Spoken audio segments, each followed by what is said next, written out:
Nel pomeriggio di martedì 6 agosto, attorno alle ore 16, un vasto incendio ha completamente devastato un intero edificio che ospitava il bazar cinese Aomai, situato presso la rotatoria tra via Manin e via l'Italia a Conegliano.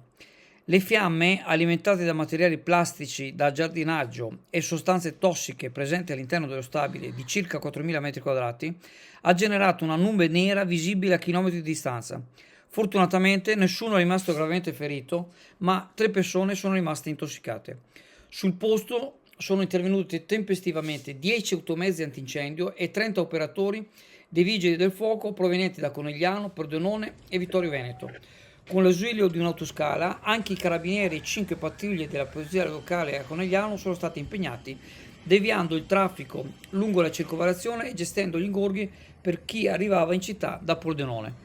I tecnici dell'ARPAV e il sindaco di Conegliano Fabio Chies si sono recati sul luogo dell'incendio. Chies ha invitato la popolazione a tenere le finestre chiuse tramite un messaggio sui social a causa della complessità dell'intervento.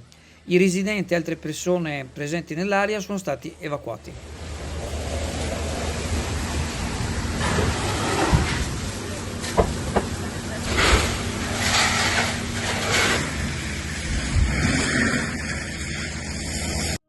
SD Auto informa della novità per il 2023, la revisione dei carrelli in sede. Si effettuano revisioni in sede dei rimorchi di massa complessiva non superiore ai 3.500 kg, 01 e 02, di carrelli per imbarcazioni, per moto, per auto, roulotte, trailer per il trasporto cavalli, carrelli tenda, carrelli trasporto animali e tutti i carrelli di massa complessiva non superiore ai 3.500 kg.